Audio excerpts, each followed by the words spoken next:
Hello everybody and welcome back to another episode of Vegan Proteins Muscles by Brussels Radio. My name is Giacomo. And I'm Danny. This is our 49th episode.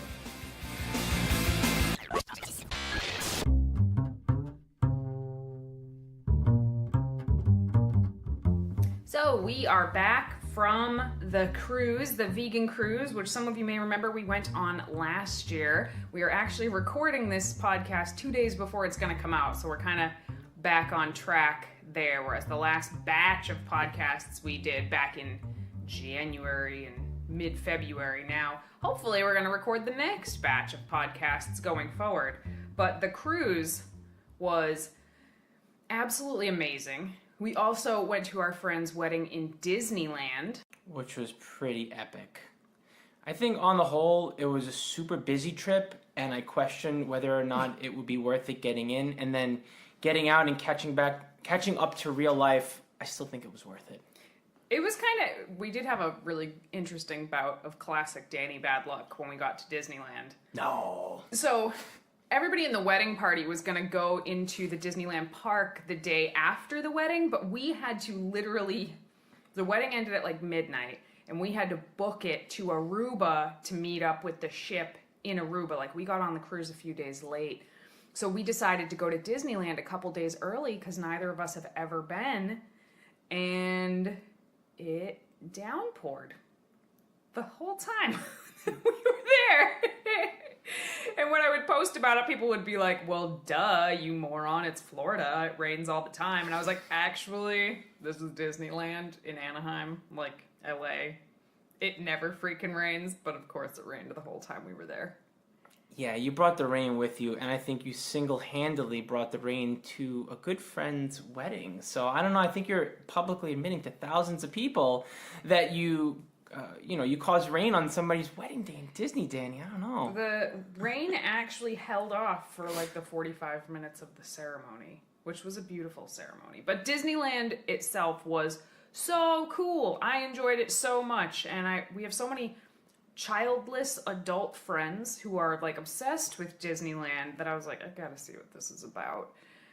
But I was really, really skeptical, and I walked away very impressed. Also incredibly vegan friendly as well, which I did not expect.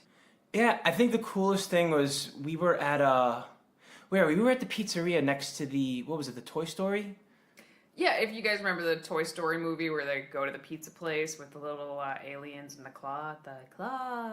We were at that pizza place. And we're walking around, and you're like, there's no vegan options. And I'm like, I'm sure there is. You're like, Giacomo, like, don't bother people. And I'm like, but that's what I do. I bother people. So I went straight up to the chef and I'm like, sure do, babe. I was like, hey, do we have any vegan options here? And they're like, well, I'm glad you asked. We have Day in the back, and we'll make a special vegan pizza just for you. And I'm like, see, Danny, it pays to open your mouth. But bottom line was all the staff was very knowledgeable. Like, you could throw the V word out, and whether they had options or whether they didn't, they knew where to point you to get something, and they were very familiar with veganism. Anyway, yeah. So I would say, like, food-wise, Disney was very vegan friendly. And then, so we went from one hyper-stimulating place, Disneyland, and we flew immediately to Aruba to get on the vegan cruise ship, which is also super, super stimulating. And even though we got on late, we were still there for 7 days. The cruise was 11 days this year. And it was just amazing. I think the food was even better than last year. The crowd was, no matter what, on a cruise ship, the crowds on cruise ships are typically just kind of like an older demographic, which I have no problem with. But I know that some of the younger folks who went were like, wow, there's a lot of older folks on this cruise ship.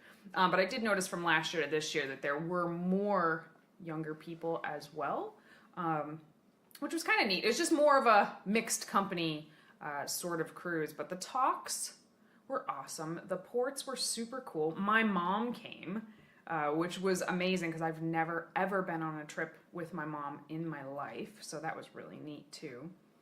And yeah, we got to teach a whole bunch of super successful classes. It was kind of funny. We were supposed to teach these bands classes, like resistance bands classes. And we got on the ship and we were like, hey, where are the bands? And they were like, we don't have the bands. You have the bands. And we were like, shit, no one has the bands. All right, here we go. We're on a cruise ship and we have to teach a strength training class with no equipment. But we made it work. How? By using the towels as resistance. We did a lot of partner exercises using towels as sort of resistance bands, which sounds crazy, but it worked. Who needs barbells? Who needs dumbbells? Who needs resistance bands when you have towels, right? But no, it definitely did work. And outside of that, what I particularly enjoyed this year is we got to work on other things other than resistance training, which there's enough of on the cruise already, but I don't know, like mobility work and posture as it pertains to fitness is something that I feel is underrated. And I was really happy to be able to teach a mobility class. Your posture class went pretty well too, actually. Well, yeah, last year after teaching these like crazy boot camps, when I saw the people who came on this ship, and I saw that many of them were well over 60 years old. I mean, you'll be sitting at a dining table and sometimes you realize you're talking to somebody who's like 92. Like, they're not interested in taking a boot camp class. So I did teach one class that was specifically about fixing your posture and how to strengthen up the weaker muscles that give us poor posture and stretch the tighter muscles that give us poor posture. And I was thrilled. The turnout for like the first class I did of that, there were like 60 people that came out for that class. And it was on the 18th floor and there were no elevators. So those people really huffed it to go learn how to have better posture. So I give them credit. But we also spoke on an athlete panel that was outstanding. It was Giacomo and myself, Robert Cheek, Larry Krug, and Matt Frazier. Yeah, and we actually ended up teaming up with Matt Frazier of No Meat Athlete, and we put together a kind of huge course. I believe it ended up being called the Plant-Based Body Transformation. And it's essentially a course teaching how to figure out and calculate your own macros, how to track your food to hit those macros, strength training programs for gym or home to help you lean down and improve your body composition on a fully vegan diet that has a lot of flexibility within it. So we'll leave a link for that in the description notes here. But yeah, we put a lot of work into it. So we'll leave a link for that down in the show notes, and I definitely recommend that you check it out. Also, stay on the site for a while and check out some of No Meat Athlete's other courses because they have tons of them, and they're very informative, written by lots of experts in the field. One thing I really like about this cruise is that there are just so many different teachers out there, lecturers, people with just different ideas on how to consume a plant-based diet, basically. And, I think we get so wrapped up, Danny and I, in what we do, and it's easy to kind of have tunnel vision on our flexible dieting approach to diet philosophy and, obviously like the way that we feel athletes can potentially perform better by way of eating according to their goals in a flexible fashion. But, on this cruise, there's all sorts of different people out there, and some people are in it just for health, some people are in it for fitness. And, there's also with that, you get different diet theories. And I guess that leads us into our topic for today, which is the ketogenic diet and how that pertains to vegans.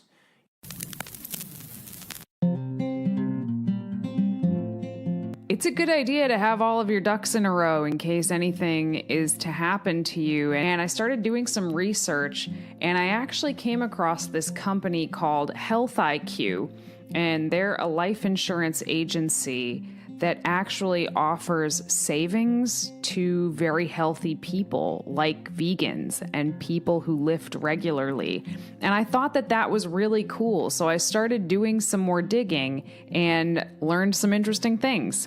So some things I didn't know were that vegans have 15% lower risk of all-cause mortality. Vegans have 34% lower risk of female-specific cancers.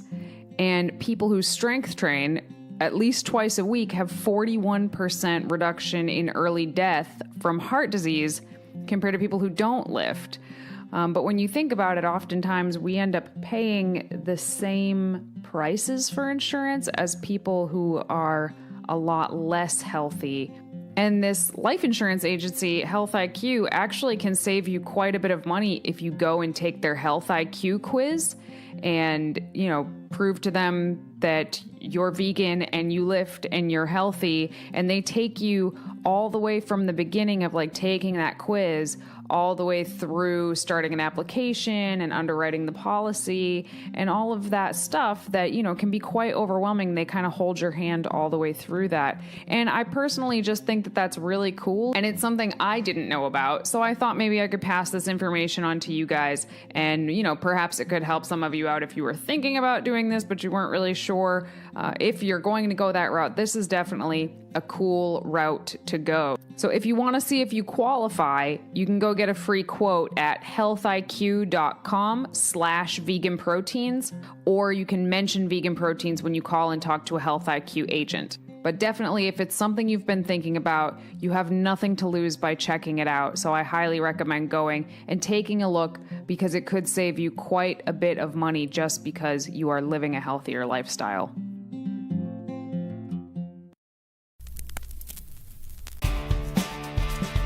You know, something that I guess it just never dawned upon me that there would be such thing as a vegan ketogenic dieter, because it's almost kind of it's kind of challenging, I would say, in some ways, you know? I mean, I think that ketogenic diets, low carb diets, it's not a new concept by any stretch. It's almost like a different name just gets slapped on it every 10 years or so. There was the Atkins diet, there was the Zone diet. I don't know, paleo to a degree was definitely a low carb diet, and now it's a keto diet. And it's huge right now. It's absolutely huge. I don't think that there's a fitness person that hasn't been asked this question, and we are included in that. People ask us all the time, like, oh, I want to do a keto diet as a vegan. Can I do it? And I get that question at least once a week. What about you? I don't know that I get it that often.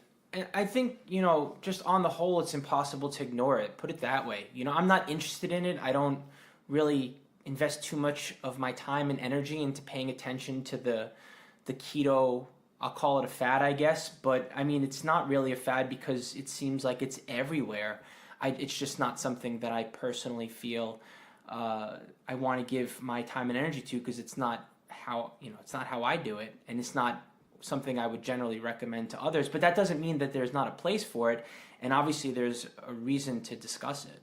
Well, I think a lot of people think that a vegan diet is the opposite of a keto diet.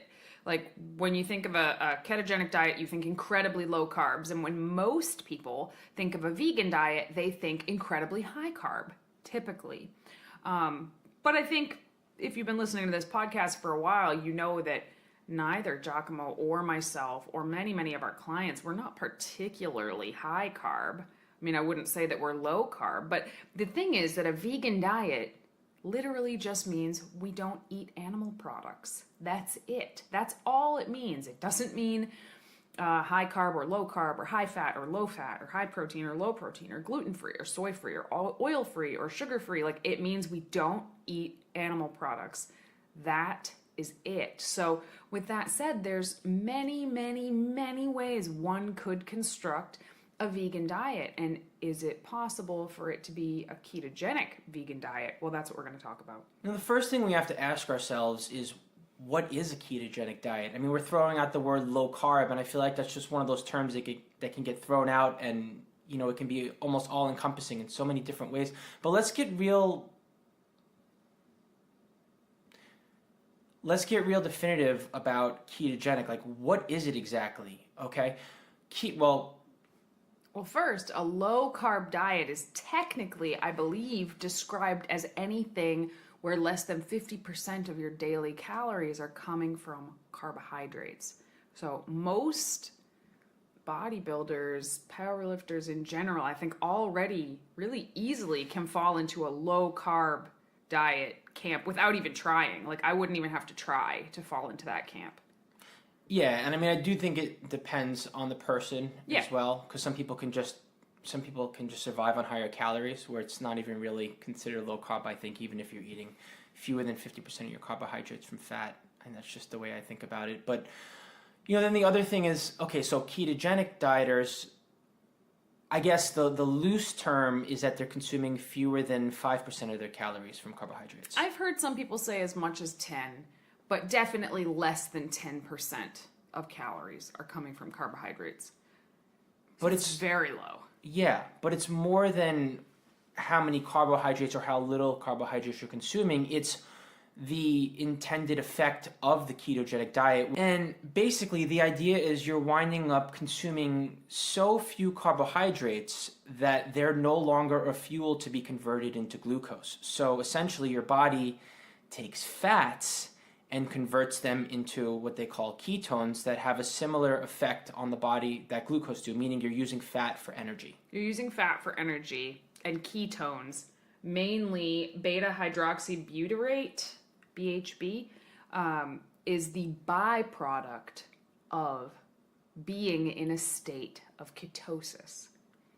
So, if you're only getting 10% of your calories or fewer from carbohydrates, where are the rest of your calories coming from? Typically, a ketogenic diet is a very high fat diet, somewhere between 70 and 80% of calories coming from fats, and the remaining 10 to 20% of calories coming from protein. So, a traditional ketogenic diet is usually very high in fatty meats and proteins, other fat sources like egg yolks, avocados, nuts and seeds, and green leafy vegetables.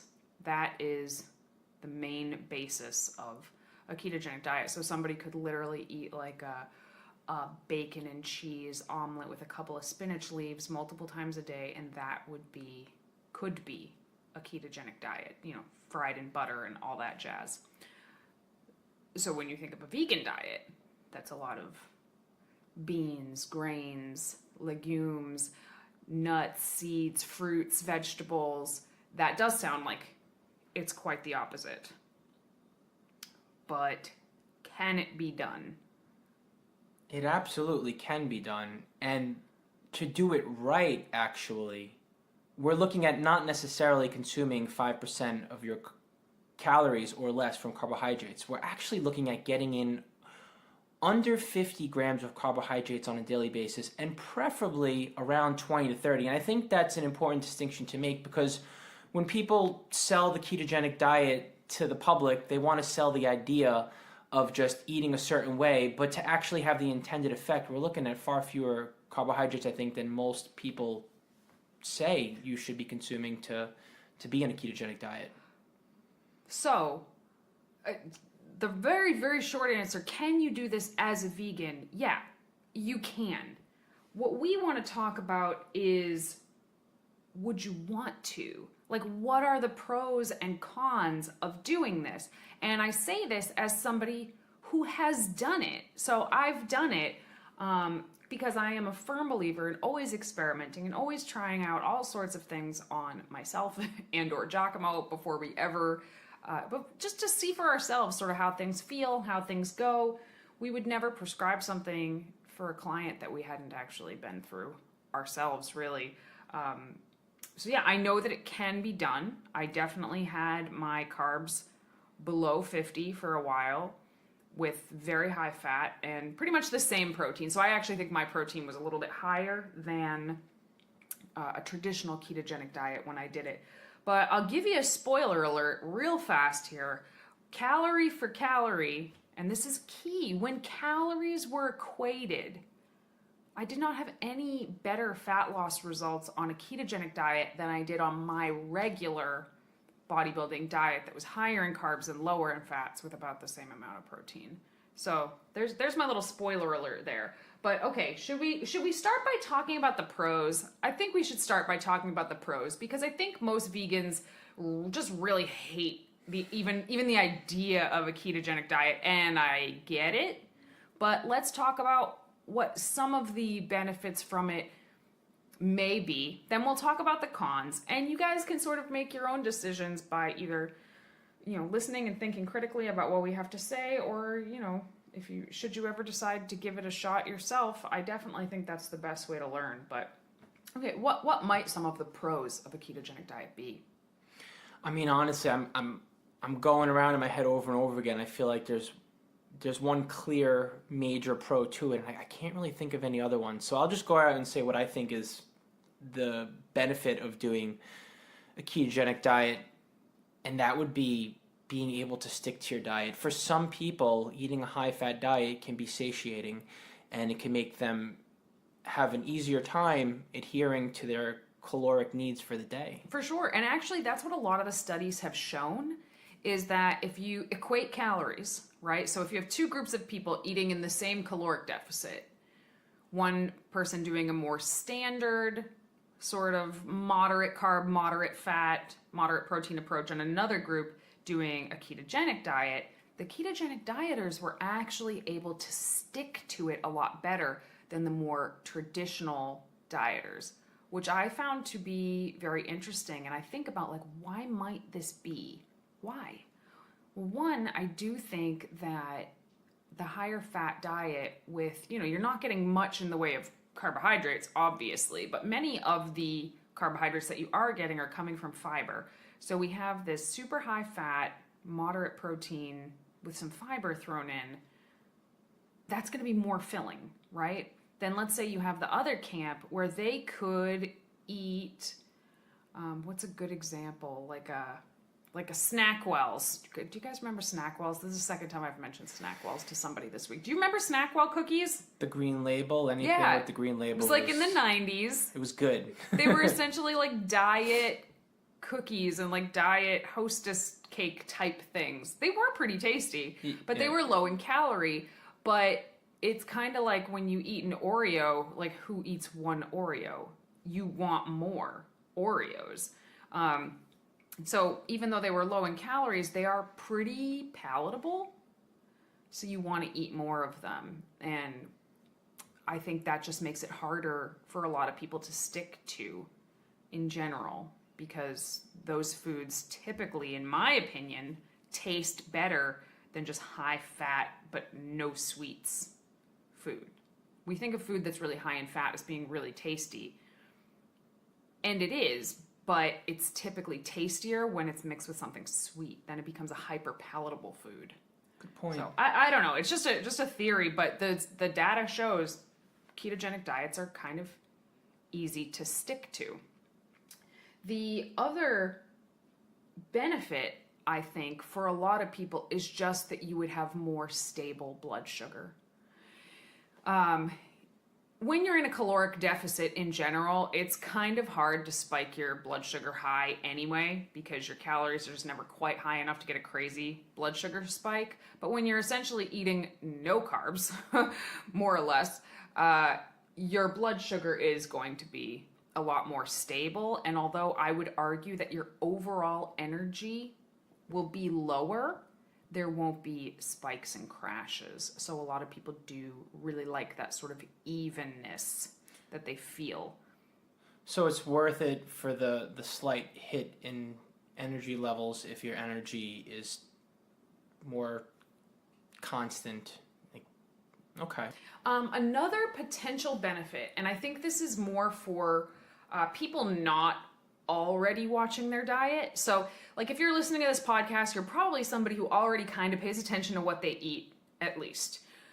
But for somebody who's just getting into fitness, I think that just the emphasis on adding some fats, lowering the carbs, and especially increasing the protein, because although we just said only 10 to 20% of your calories would come from protein, for a lot of people, that's an increase right there. So people that are just getting into fitness for the first time and try something extreme, which I would argue a ketogenic diet is extreme, in my opinion, they do see very impressive results immediately. And I personally think that largely has to do with increasing protein for many people. So they get a lot of immediate results from that. Another way people get immediate results is that carbohydrates hold water, folks. Think of carbohydrates as little dried out sponges, and when you eat them, they like suck up the water in your body. So when you cut carbs, you essentially burn through all of your stored carbs, your stored glycogen, And with that goes that water. So you can see a really impressive drop on the scale in the first week or two just from cutting out all of the carbohydrates. That's right. So like short term, it's very encouraging to want to adopt a ketogenic diet. And let's be real here. Like, how many people think of the word diet as a lifestyle? No, they usually think of it as a transformation over the course of 8 to 12 weeks or whatever it is. Whereas obviously we're talking about something that's sustainable, and that's how we're thinking about ketogenic diets. It's funny, I remember when the Atkins thing started to blow up back in the, what was it, like, I mean, it was started in the 70s, but it started to blow up in the 90s. And I remember all my friends being like, I'm going to drop 10, 15 pounds because I'm going to do nothing but eat meat and no carbs and whatever. And it was like, and they did, and they dropped a whole bunch of weight, but a lot of it was water weight, but they didn't even care. They just liked to see the number on the scale go down temporarily. But of course, a month later, when it went back up almost the exact same place because it was unsustainable behavior around, with food, they just decided to want to do it again in a month or two from now. And it's kind of like, I don't know if that makes sense. Right. You're just throwing around all this water weight and thinking you're losing actual weight. And it creates this like, people try it. They can only sustain it for a really short period of time because it's hard. And, they lose, like you just said, 10 pounds in 2 weeks. Holy crap. But then they can't sustain it. So they quote unquote fail and fall off. And, they eat the bread or whatever. All the weight comes back. And they're like, man, that keto diet, that was the answer. I should have just stuck to that. When really it was a caloric deficit coupled with the fact that, they lost all this water weight from cutting carbs.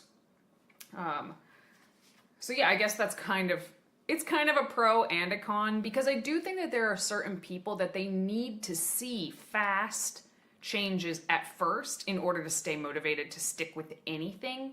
So as much as we, Giacomo and I, we love slow, sustainable methods, we really do. We also understand that for some people, losing a pound a week, that is not motivating to them. They need to lose, 5 pounds in the first couple weeks in order to have the fortitude to keep going. This last pro that I have here, it's kind of a manipulation of data, and I see it a lot, so I definitely did want to mention it, is that a lot of the research shows that a ketogenic diet can improve someone's HDL, so their high density lipids, their good cholesterol. So it increases their good cholesterol. But what they fail to mention is that it also increases their bad cholesterol. And although, yes, we do want our total cholesterol to be below a certain number, a lot of it comes down to the ratio of high cholesterol to low cholesterol. So if high is going up, but low is also going up, I don't think that's really a good thing. We wouldn't need crazy high numbers of high density cholesterol if we didn't have really high numbers of low density cholesterol. It's kind of like when you meet somebody who's like, dude, I put on 15 pounds of muscle, and it's like, yeah, but you put on 40 pounds of fat, friend. It's kind of like that. So yeah, I don't know, just some interesting stuff. But I do think there's some benefits to eating pretty low carb for certain types of diabetes. And of course, that's way out of my scope, but it's just something that I've witnessed, and I definitely think that it's probably something worth trying for somebody who has really, really unhealthy levels of sugars. Although, usually when somebody has very bad blood sugar and type 2 diabetes, a lot of times there's heart problems there as well, and I don't necessarily think that a super high fat diet or a high protein diet would be particularly beneficial for them. So yeah, definitely something to chat with a doctor about, but something to consider at any rate. All right, let's talk about some of the cons. I feel like I've been talking a lot, so I'd like to hear your thoughts here. I think the biggest con to the ketogenic diet is a lack of energy, honestly. Who cares if your energy is even keeled if it just sucks, And also, why wouldn't you want a spike in energy before you trained and a surge of energy after you trained to recover? I guess is where I see holes in this way of dieting. Like that's what you want. That's what you want as an athlete. You want to be able to perform and recover. So I guess like in one sense, I understand the potential benefits of dieting this way as a lifestyle, even if it's extreme. But in terms of furthering yourself as someone who's athletic minded or physique minded or both, I guess that's why I have a hard time seeing the value. Because to me, it's all about what's going to make me a better athlete. And I think for a lot of people, I agree with you, by the way. I think that if performance is the goal, I don't think a ketogenic diet is particularly helpful. But for a lot of people who try a keto diet, performance is not the goal. Weight loss is the goal.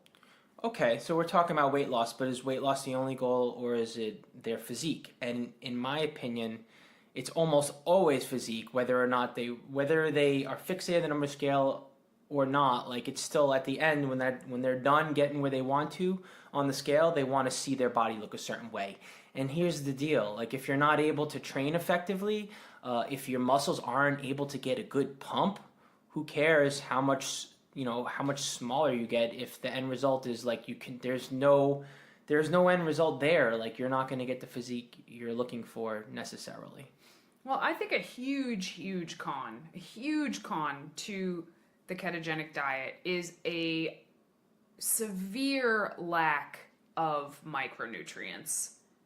I think that's huge. You cannot have a variety of vegetables, fruits, beans, grains. You just can't have that and fit a ketogenic diet requirement. So think of all of the fruits that you're excluding. Think of all of the beans that you're excluding. Think of all of the fiber you're excluding and all of the benefits that we've seen fiber to have. Like, if I see one more study that says, wow, fiber's really good for you, like, I'm going to rip my hair out. Like, no shit. Haven't we? We've done this. We've figured this out. Let's move on to some other more pressing studies. Like, it's one of those things that's such a no-brainer. Yes, fiber is incredibly good for you. And a ketogenic diet sorely lacks in fiber. Even a vegan ketogenic diet? Yeah, I mean, I think so. I mean, a vegan ketogenic diet is, in my opinion, it's not even arguably healthier than a regular one. No, it is healthier than a regular ketogenic diet. It has no dietary cholesterol, and it is going to be higher in fiber, but you're still passing out on huge parts of the food pyramid that are really, really important for overall health, in my opinion. And for somebody who's just, sort of walking in off the street that wants to try and lose weight, I think that learning how to include fruits and vegetables is so important. And I feel like it's kind of like a step of learning that someone who just goes straight into a ketogenic diet is never really going to get. And then further, it solidifies this idea in their mind that fruit is bad for you, that fruit makes you fat, which is kind of enraging to me. And I say that as somebody who, for prep, I end up having to forego a lot of fruit at the end of my prep simply because the carbohydrates are too high for me, but I'm under no illusion that fruit makes you fat or is bad for you.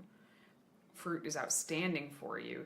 It's just for short periods of time you might have to watch your carbs, but that's sort of part of the learning process, right? And you just kind of skip over all of that when you go straight keto.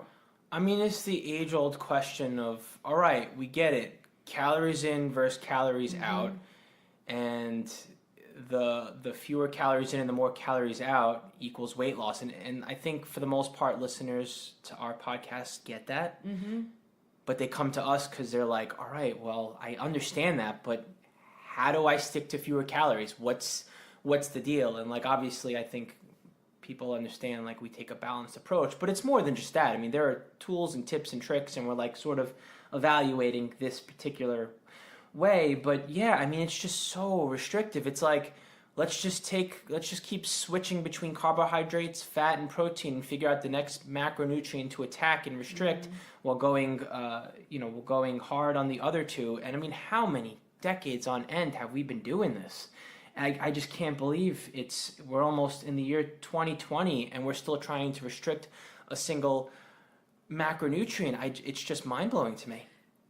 Well, another thing that I think is actually potentially dangerous, like immediately dangerous about a ketogenic diet, is the fact that, like we mentioned earlier, carbs hold water, and they keep us hydrated. You know, having water in our bodies keeps us hydrated. When you're following a super low carb diet, your body's not really holding water very well, so you're passing a lot of it, which also means you're pretty thirsty because you're not holding on to water a lot. There is a high risk of having electrolyte imbalances if you don't actively make sure that you're somehow getting in like sodium, potassium, mainly sodium and potassium. So part of it, you know, a lot of people who are extreme enough to go full keto, they don't want to add salt to their food. So I would say definitely add salt to your food, because electrolyte imbalances, they're very dangerous. They're incredibly dangerous. So I just think that's somewhere where the diet itself is a little bit low in electrolytes, but more than that, it's low in an ability to retain proper water electrolyte balance in your body. I think something else worth mentioning is the entry point for this way of dieting is pretty challenging. You know, I would say it takes a solid 2 weeks before your body even learns to start using fat somewhat effectively. Ooh, so yes and no. I'm going to jump in here. Okay. So I think ketogenic diets have this super all or nothing mentality. I'm in ketosis or I'm not in ketosis. When you're in a caloric deficit and you're in that deficit for an extended period of time and you are tapping into body fat stores, right? That's kind of the point.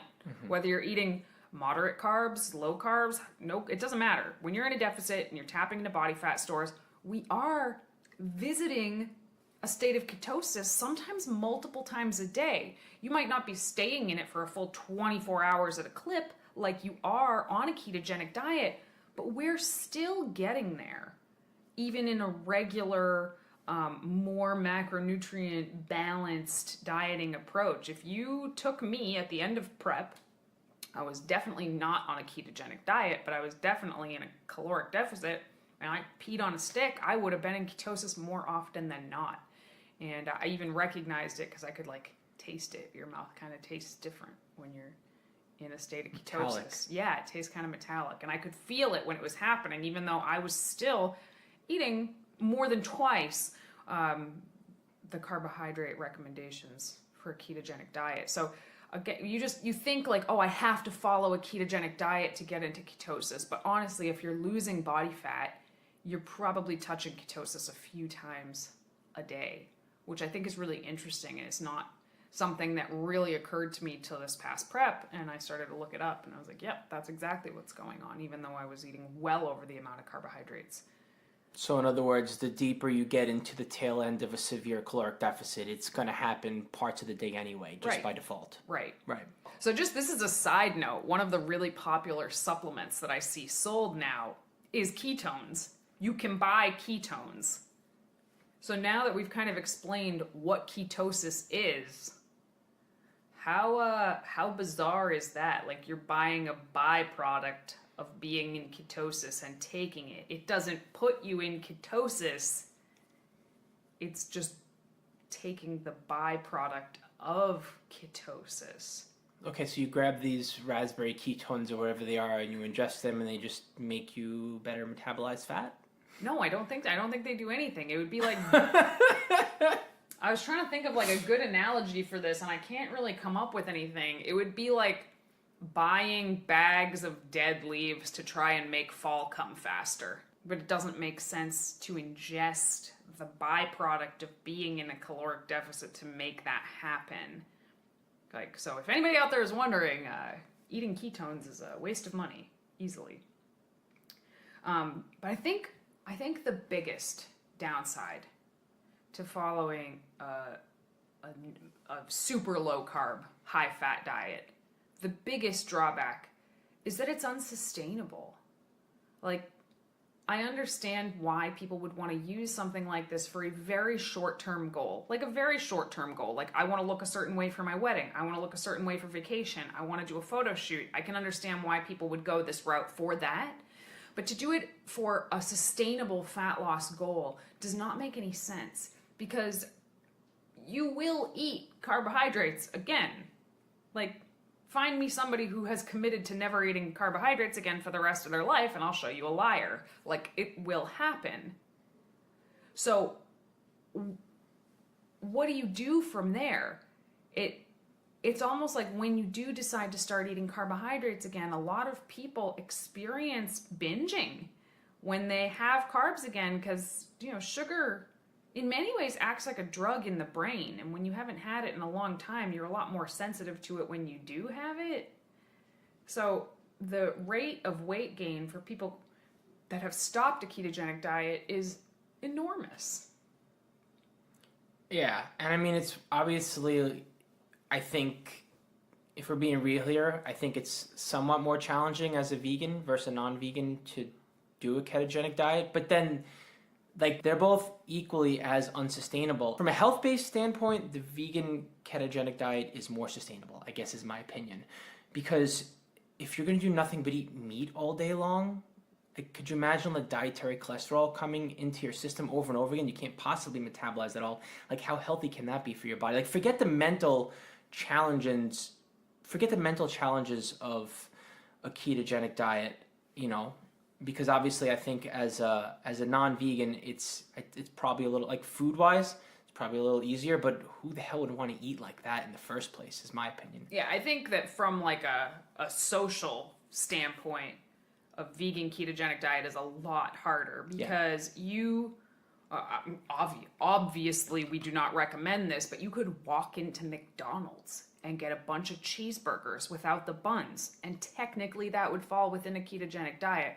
Whereas you would have a really hard time walking into any restaurant and just getting tofu and vegetables. Like, at least where we live, that's not common. And that would literally be essentially your only choice going out, would be like tofu, avocado, and vegetables. And that even might be pushing the carbs right there. So, I mean, I don't think it's sustainable at all. And it's worth mentioning that the American Heart Association has basically said that there's not enough evidence at this point to say that it is a healthy diet long term, which to me is pretty telling. I think probably very soon it will come out that no, this is not healthy long term. But I do think that there are some things we can take from this. Like, I don't like saying something is all good or all bad. I think there are some things that we can take from this, and I think one of them is that, like, you can, for a few days, if you want to, go ahead and, like, limit your carbs quite a bit, replace them with lots and lots of produce. So, technically this wouldn't fall into a ketogenic camp because it's not super high fat, but you could pull out carbs quite a bit if you, for example, knew that you were going to have a big celebratory weekend of eating out. There are ways that you can pretty easily compensate for these things during the week that can help make it so you can sustainably have celebratory weekends without dealing with a lot of fat gain from that. Like, when you know how to manipulate your food and how to manipulate your macronutrients, now you know that you could, lower your carbs for a couple days, add some fat. That's going to make it more filling according to the data, and enjoy your weekend without having to be super, super strict. Right, or even increase your protein a little bit, or increase the fiber content in your diet by consuming more fibrous carbohydrates. Like, the elements that work from a satiety standpoint in a ketogenic diet, you can apply them to your daily dietary needs in a sustainable fashion instead of going, like, totally extreme, because, like, more is not necessarily better. And I also think that just, like, the things that I remember, like you said, back when Atkins was huge, and I remember when everybody and their brother was reading every single nutrition label and trying to figure out what had carbs and what didn't, a lot of people learned that certain things that they didn't necessarily think were really high in carbs, like were a lot higher than they thought, like pasta sauce. You don't think, oh, pasta sauce is loaded with carbs, but when you like read the label, you're like, oh, that is actually pretty high in carbs. So there is an education piece to this as well, as you learn what does and doesn't have really high carbohydrates, so that when you go forward, you can approach like portion control from just a more educated standpoint. So you know when you go out for Italian food that when they bring you your dish of pasta, first of all, you can look at it and be like, okay, that's straight 4 servings of pasta right there. So you know that it's not like a normal portion. You're looking at probably almost 200 grams of carbs in pasta right there.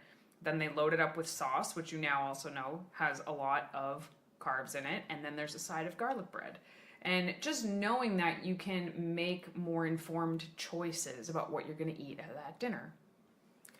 Yeah, I think it's funny, it's like we bodybuild, right? And so people look to us to figure out how to manipulate their physique because we do this extreme sport and we get extreme results through, I'll say it again, an extreme way of being, the competition prep. It's crazy. It's something we don't recommend most people do, honestly.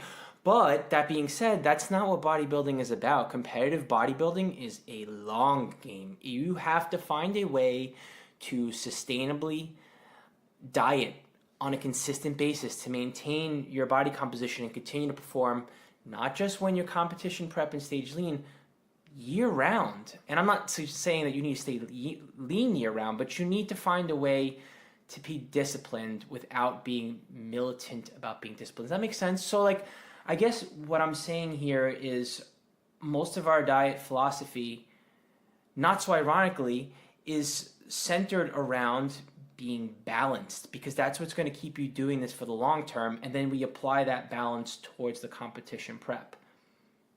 So yeah, I guess, our take on it is that no, we don't recommend a keto diet for anybody. I've never recommended a keto diet for a single client. Have you? No. But we have had to go lower carb on certain people for sure to get the results that they needed in the time frame that they needed them. But an actual ketogenic diet, looking at all the pros and cons, overall, it's not something that I'm a fan of.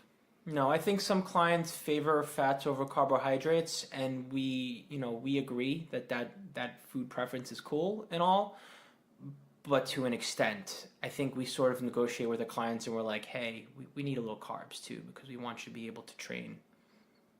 But I think that hopefully we've provided you with just some food for thought so that you can make your own informed choices. And of course, we're always open to hearing what you guys think too. So you can always reach out to us on Instagram. I'm at VeganProteins. Giacomo is at Muscles by Brussels. We have a YouTube channel. You can reach us through our contact page on VeganProteins.com. However you want to reach us, it's a conversation we'd love to keep having. And I actually came across this company called Health IQ. And they're a life insurance agency that actually offers savings to very healthy people like vegans and people who lift regularly. So some things I didn't know were that vegans have 15% lower risk of all-cause mortality. Vegans have 34% lower risk of female-specific cancers. And people who strength train at least twice a week have 41% reduction in early death from heart disease compared to people who don't lift. But when you think about it, oftentimes we end up paying the same prices for insurance as people who are a lot less healthy. And this life insurance agency, Health IQ, actually can save you quite a bit of money if you go and take their Health IQ quiz. So if you want to see if you qualify, you can go get a free quote at healthiq.com/veganproteins, or you can mention Vegan Proteins when you call and talk to a Health IQ agent. But definitely, if it's something you've been thinking about, you have nothing to lose by checking it out. So I highly recommend going and taking a look, because it could save you quite a bit of money just because you are living a healthier lifestyle.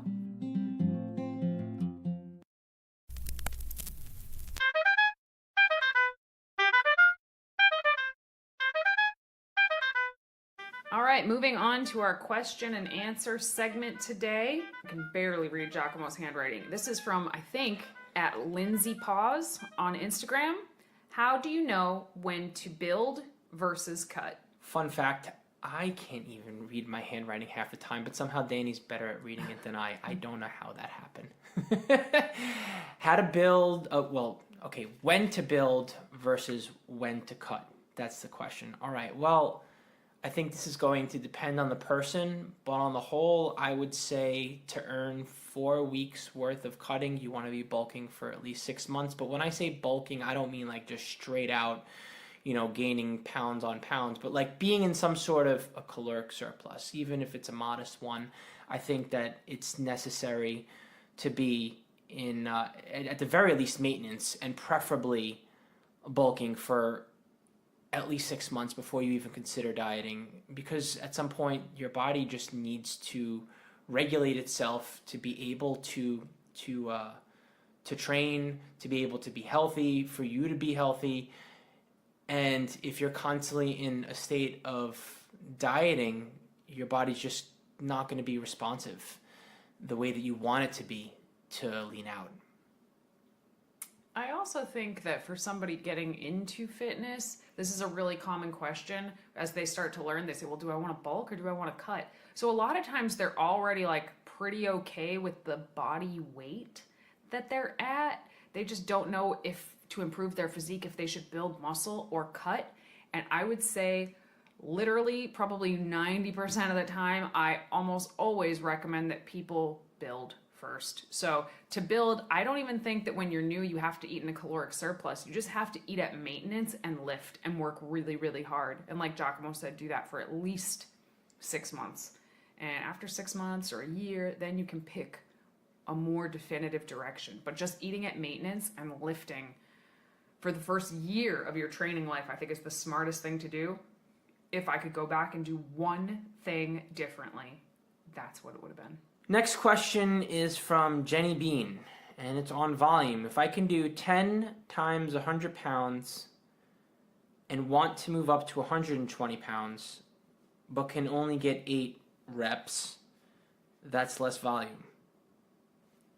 Okay, so the question, because yes, this question is for my client, Jenny Harrison, who is getting ready for her pro debut. And I just love this question so much, and it's a really common question, so I threw it in the jar here. The question is about volume. A lot of people know that volume is the variable most closely tied to hypertrophy or muscle growth. So volume is sets times reps times weight. So let's say somebody can consistently do their sets at 10 reps at 100 pounds. They want to move up in weight, but they know that if they move up in weight, they're going to lose a couple reps. So their overall volume is going to go down. And the question is like, kind of, what should I do? So volume is very tied to hypertrophy, but it is not the only thing that's tied to hypertrophy. Intensity, which is the actual amount of weight that you lift, and also frequency are the other two variables. And I think in order to have volume consistently go up over time, you're gonna see little dips in volume as you increase the amount of weight that you're lifting. So it is important, I think, that as you see volume go up over time, that you do see those dips. So if you're thinking about this like a chart, it would go up, up, up, down, and then up, up, up higher than the initial peak, and then down, and then up, up, up higher than the second peak, and then down. And that's kind of the important thing. It's not like an increase in volume every single week like clockwork forever. It just doesn't work like that. And the reason is, let's say you did that. Let's say you just added a rep every single time you lifted 100 pounds. In a year, you'd be doing like 60 reps at 100 pounds, which would mean that that number is so low compared to your 1 rep max. It would be like 10% of your 1 rep max, right? This is obviously an exaggeration because nobody's lifting 1,000 pounds here, but you get my point. And I think in order for it to even really count towards your volume, it has to be, I don't think there's an exact number, but the hypothesis is like it has to be at least like 30 to 40% of your 1 rep max to even really count towards your total volume. So you have to increase the actual load on the bar over time. but you will see dips in your volume as that's happening. I hope this makes sense. I actually want to make a YouTube video about this that has like charts, and I have an idea of like a diorama I'm gonna make. It's gonna be super nerdy, but I hope that happens because it's a hard concept to explain without actually like showing it. All right, everybody, thank you so much for tuning in to another episode of Vegan Proteins Muscles by Brussels Radio. If you have any questions, comments, concerns, you want to continue the conversation, feel free to reach out to us. We are on Instagram, Twitter, YouTube, Facebook. We are at Vegan Proteins and at Muscles by Brussels. And you can also find all of our coaching information on VeganProteins.com. Again, thank you so much for tuning in. My name is Danny. And I'm Giacomo. And we will talk to you soon.